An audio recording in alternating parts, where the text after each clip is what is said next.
helplessly hoping your harlequin hovers nearby, awaiting a word, gasping at glimpses of gentle true spirit. He runs, wishing he could fly high, only to trip at the sound of goodbye.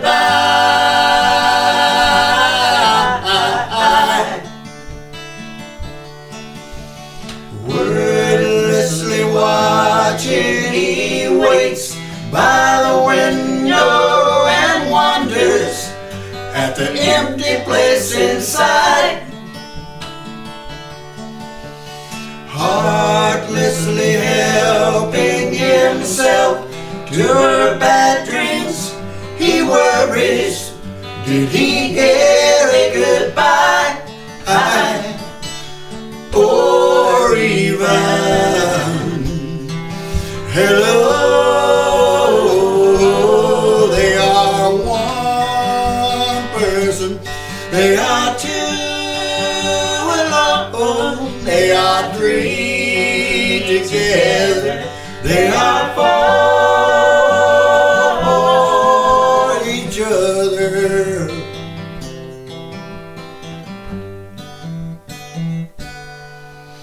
Stand by the stairway, you'll see something certain to tell you.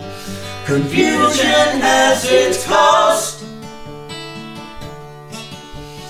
Love isn't lying, it's loose in a lady who lingers, saying she is lost and joking on hello. They are one person, they are two alone, they are three together, they are for each other.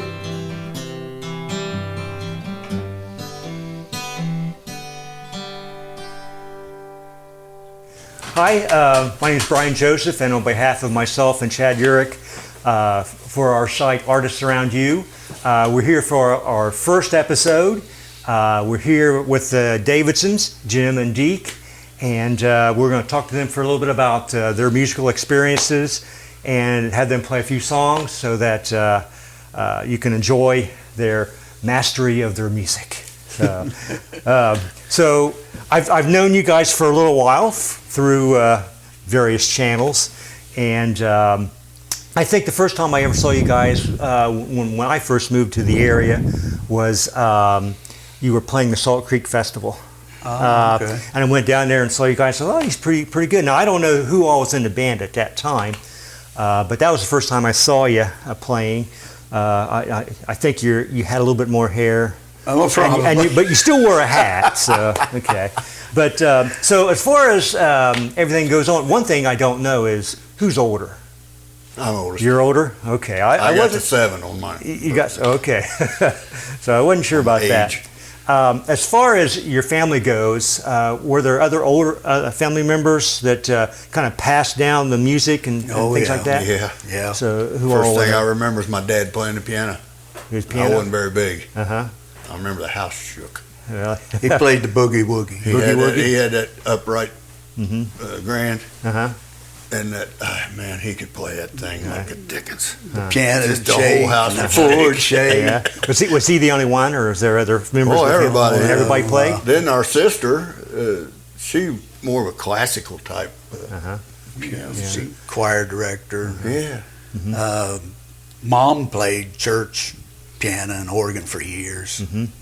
So she would go every Sunday and play. Absolutely. We'd sing in the choirs. And we'd sing on the way to Grandma's house, about 10 or 12 songs, and my mom would teach us the words, and then she'd teach us harmony. Yeah. So that's where you guys got your harmony in. Well, from the church. Yeah, okay. I got a guitar back in the corner back there that was my grandpa's, and he left it to me. Mm-hmm. And that's the first guitar I ever played. When I was just little, 4 years old or 5, they set it on my lap and I was just messing around with it. So he was, besides piano, he played a lot of other instruments and all that. So, different. Okay. I'm probably the fewest instruments. Uh-huh. I played a trumpet in high school and the band, and I played the piano a little bit up until I got my first electric guitar. So your family was like, go for it, playing music. They were very encouraging. Yeah. Did they teach you like to read music, or are you guys just all? We learned to read music through piano lessons when we were young, and at school on the horns. Mm-hmm. So we read music. Mm-hmm. Does it come in handy now anymore, or you got your ear so tuned now that sometimes I think it probably does. Just what we absorb to be able to know that there's 3 notes in a harmony chord, and what they are. If you're in certain chords, you know what note you might be singing. I guess. But. Yeah. So you were 4 years old, and you were probably about the same age when they started throwing instruments at you and saying, try this and try that. Yeah. From the very beginning, yeah. Mom had a ukulele. I remember I was really interested in that thing. It fascinated me. Mm-hmm. And she could play that and sing, and I forgot that. The ukulele. You got hers? I don't know. I don't know what happened to Terry got it? No. Mm-hmm. So when you piano lessons, you guys both learned piano? Who taught you? Mrs. Morrison, that was our choir director at school. I had 3 different piano teachers. Did you? Yeah. Okay. I had her daughter, Barbara, and her, and Helen Rupert. Mm-hmm. How long did you take them? Like just a couple of years? Until I was about 12, 12? 13, something like that.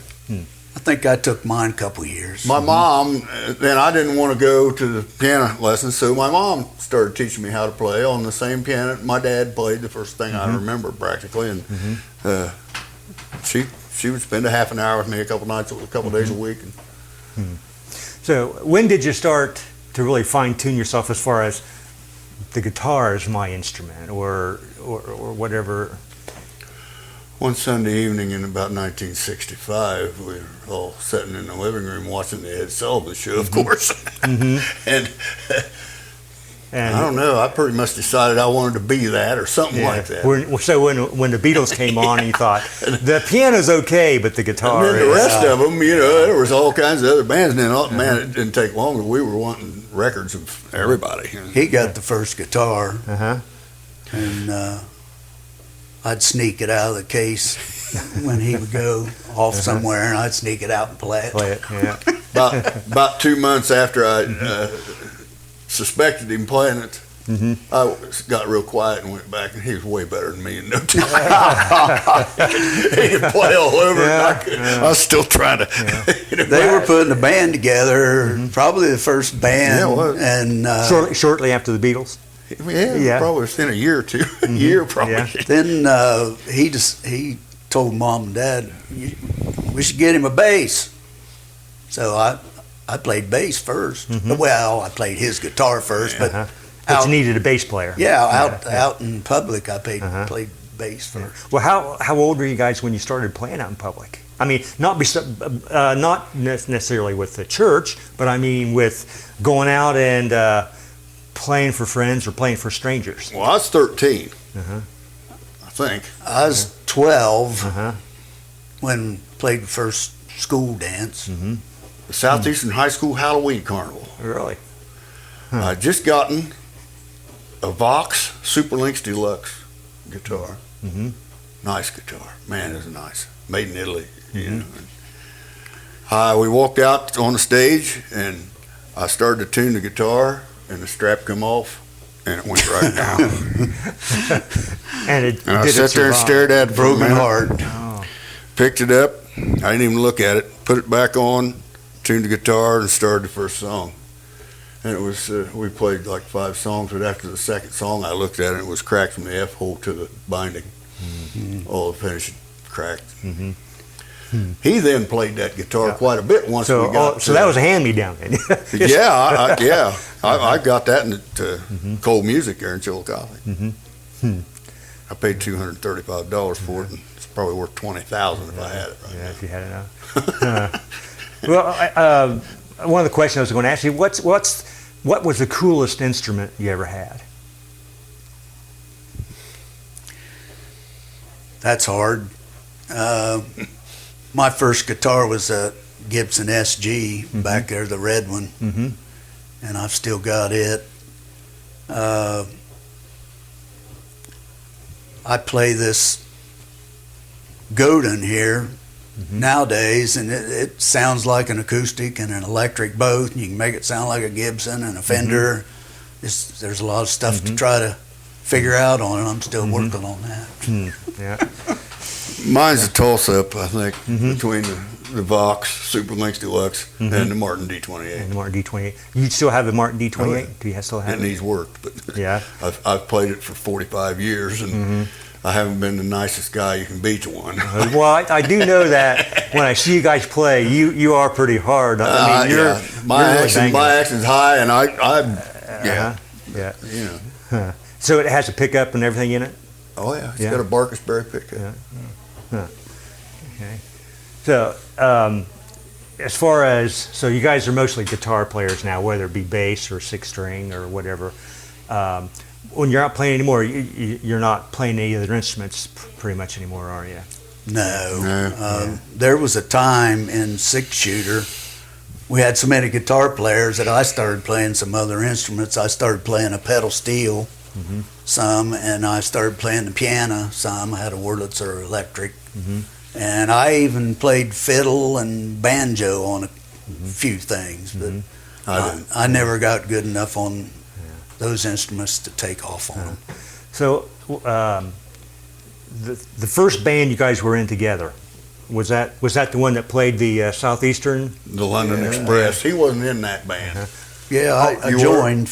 Oh, you were? Okay. London Express. I That wasn't was the sure. first band, London Express. And of course, where were the songs we come from? Yeah.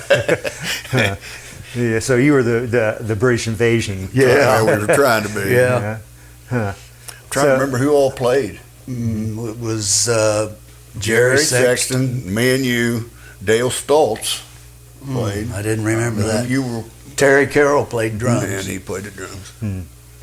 So how many, if you think about it, how many bands have you been in? I mean, different configurations. I mean, like with Long Shot, the configuration changes a little bit, so it'd be like just one band. Okay. But if you look at all the other bands you've been in with different groups of people. Actually, about 10 for me, 10 organized bands. Yeah. I've been asked to sit in several other bands over the years when somebody needed a guitar player, but about 10. Yeah. So, Deke's counting on his fingers. 7, I believe. 7? Yeah. So were you always in bands together, or did you and Deke kind of split up and say, I'm with this guys for a while? And We played together quite a bit to begin with, and then Deke played with some guys in Chillicothe. Sidetracked. Sidetracked, I've heard of that. name. I'm talking about even younger than that. You went in and played with Chip and Rick Oh, Good. well, yeah, there's 2 more bands. And then Really? they 9. 9? Okay. Forgot about that. they called me when they lost a guitar player, and I played. Then there we were back playing together. We played again. 4 nights a week at the Gold Bricker, which is on South Paint Street. The guy whose parents owned the bakery in Circleville, Lindsay, I think their name. The Lindsay, the donut place. Right. Yeah. He and another guy had bought it, and the next thing we knew, I was playing there and working at the paper mill at the same time. And it was pretty late when I got home after taking my girlfriend to Kingston. Yeah. So what?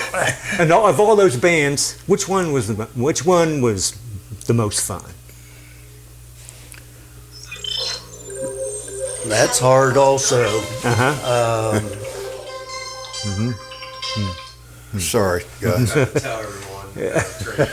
Back to which one was the most fun. So which one was the most fun of all those bands? You first. I don't know. I'd have to. Well, Hanny Hooker, Annie Hooker. pretty much. Who was in that band? Dave Anderson, Benny Sidrus, myself, and Deke. And part of the time Tom Ingham was in it, and part of the time Tom Boffman was in it. And part of the time Kenny Goodman was in it. That's Drummer true. extraordinaire from Long Island, New York. Yeah, when we first started getting a drummer. What a funny story about him. So But that was that was fun That's because fun. we jammed a lot. Anderson kind of brought a different dynamic to the thing, and we started jamming out songs and stuff, and that was fun for me. And it was also fun in six shooter playing with John Call and Kevin Jim Coughlin Garland. and Kevin. And, And I have a blast playing with the Davissons because it's my family, my kids, and my wife, and my brother.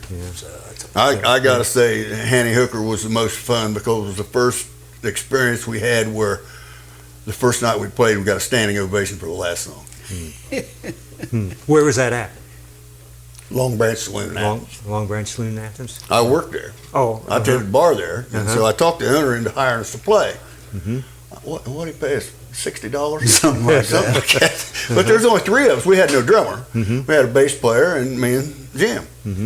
Benny was a bass player. We at that point. decided to play Sweet Judy Blue Lights last, and when we hit the last note, the crowd come out of their seats, Yeah, good. Yeah. getting emotional almost. Yeah. That was one of the highlights of playing there. So you consider that like one of your best gigs, even though it was a $60 gig. Oh yeah, we Yeah, that was weren't the we best weren't gig, even really we were okay, but we weren't really good at what we were doing yet. You know, we were starting to get better, but Yeah. Later on, we played with Michael Stanley Band. warmed up. Warmed them up a couple times. Who in Athens. who'd we warm up at the Memorial Auditorium? That was Michael Stanley. Was Band. it? I thought it was somebody else. So I was going, but yeah, my next question was, what were some of your biggest gigs? I mean, as far as, we're going to play a big crowd, got a nice sound system, and this is going to be a big gig. Was it the Mike? Would that Yeah. been the Michael Yeah, Stanley those band? those Probably. were the highlights. I Big suppose, sound of that. system, big gig, yeah. We Did did you- a couple of. Well, you weren't. I did some warm ups. I sent 10 bands. I thought of another band. I was Yeah. Tom Ingham and Straight Up was the band that I was in with him, and we played a pretty big show at the Lake Snowden over there by Athens, outdoors there. There was a big crowd there and a big stage and stuff. And I know we were talking about, you were trying to figure out the furthest you've traveled for a gig, and I guess you wanted to qualify it. Was, you mean a paying gig? Yeah. Well, they told us to bring our guitars. They were having a reunion for a college baseball team that won the College World Series. And a friend of mine was on it, and he plays music, and we'd played together for years, Mike Tackett. So we took off for Conroe, Texas, and took our guitars and was their entertainment for a couple days. So how many, was it just you acoustically, or did you have a full band? No, just the two of us. Just, yeah. Some of my family played in the Outer Banks Yeah. for a paying gig Down there. at a place one time. So when you were traveling around, I mean, you mostly played Chillicothe, Athens, Columbus, Cincinnati, Cleveland. In Hanny Hooker and Six Shooter, we played Cleveland and Cincinnati and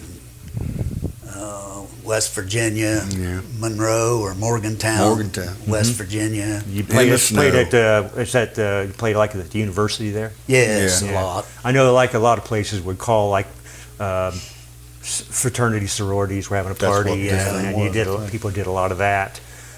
They'd have a big party, and We went up to Salina and played once with Six Shooter, where that Grand Lake St. Mary's is, I believe. That's a pretty good drive.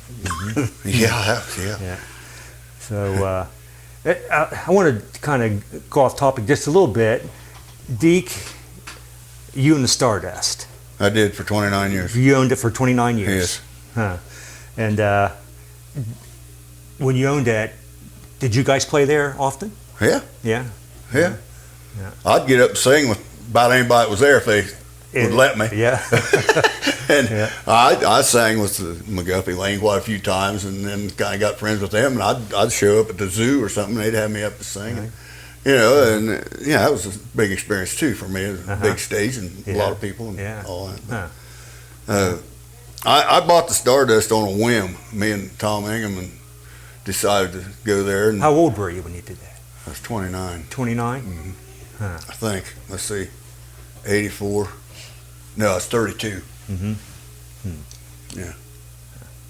But that was our intention to have music. Mm-hmm. Well, 10 months after we did it, Tom wanted out, so I bought him out, Mm-hmm. and then it was just me the rest of the time. Yeah. So you ran that. Who booked your gigs? Did you? I You did. booked them? Okay. All of them. Yeah. Did you go through agencies or people just call Yeah. you? Yeah. I, Just from all the people you knew. right. Probably the biggest act we had was Billy Joe Shaver there. Or just Shaver?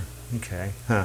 Longshot played at Stardust quite Yeah, a bit. they did, yeah. Our Longshot band. Mm-hmm. Mike Yeah. Cutright did. I think I remember going there one time when I was younger and I saw a really good bluegrass guitar player there. I think it was Bennett. Was his last name? I'm not sure. What was his first name? I'm not sure. Oh. The last name was Bennett, and I got there and went, oh, he was good. He was really good. So. Well, there were sometimes acts were there and I wasn't. Mhm. Also, I'd book them, and then if I'd take a vacation once in a while. And Yeah. but I booked a couple of bluegrass type bands. I know. But, Yeah. in 29 years, you can't remember them all. Mhm. It's just, So, how many editions of Longshot have there been?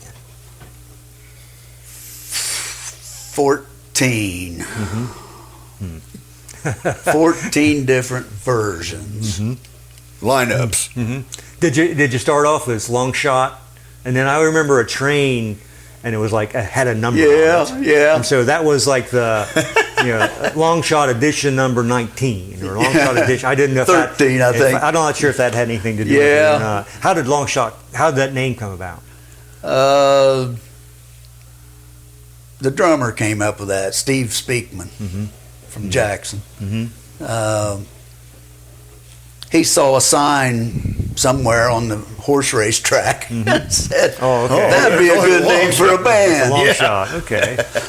Yeah. And we all kind of, okay, that sounds pretty good. Let's keep that. Well, it could go along with, we're a long shot. Yeah, right. At the same time. We were thinking that too. So, when did Deb join the band Longshot, or did that actually happen as Nick and Natalie were a little bit older? No, neither one of them were born yet when Longshot started. Okay. Deb played in Deb played in six shooter at the end of the time we played in six shooter.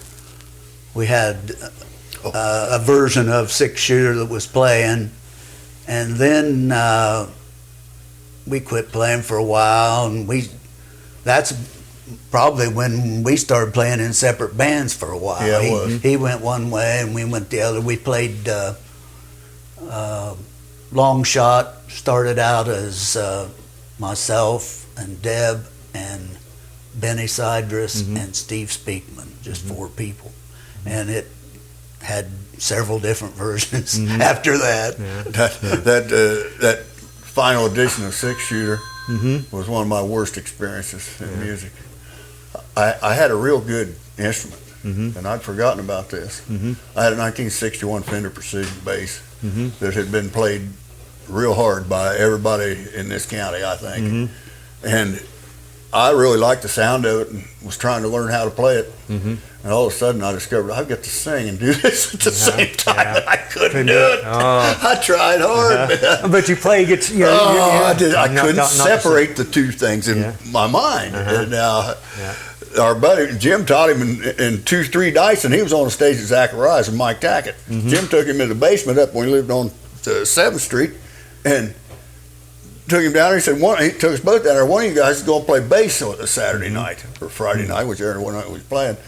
And I didn't last very long in that competition. It was I had already would been terrible at it once. So, but Tack picked it up pretty quick. So, probably the version of Long Shot that done the best was the one that's in the picture up there on the wall.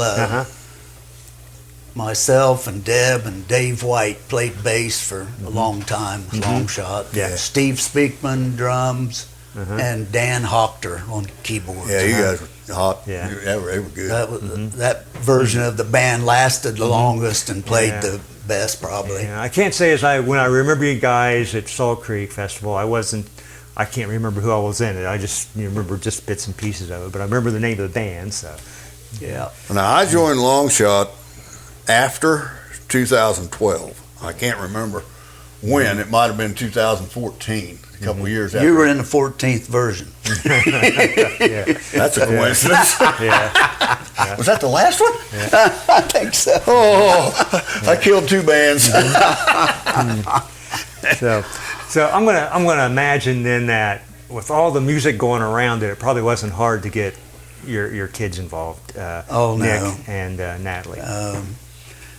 I bought Nick a guitar when he was 12, and he kind of let it lay around for a year.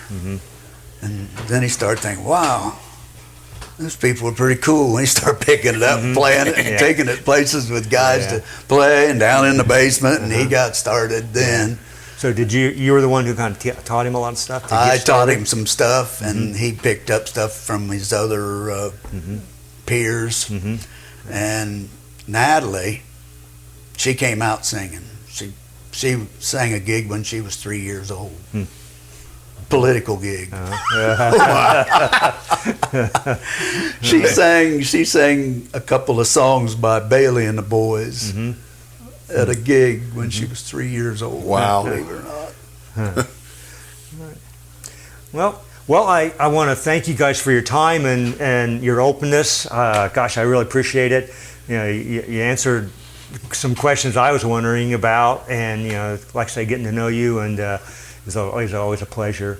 And I'm going to have you guys play a song or two, and then have the Davissons come on in, and the whole crew play a song or two, and we'll kind of get set up for that then. Thanks. 1, 2, 1, 2, 3, 4.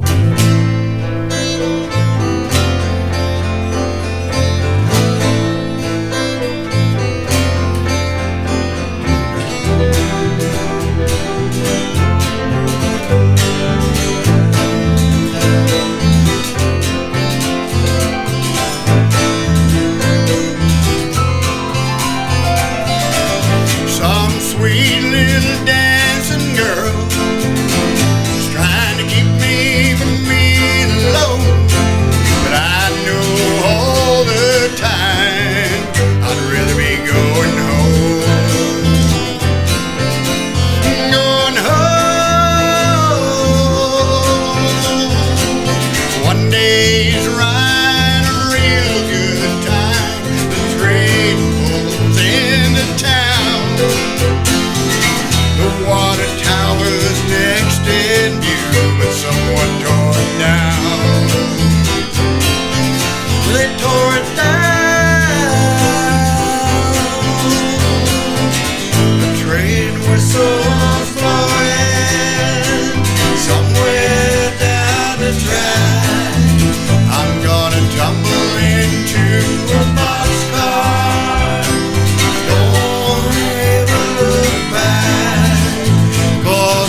in a game. Forget about that girl when she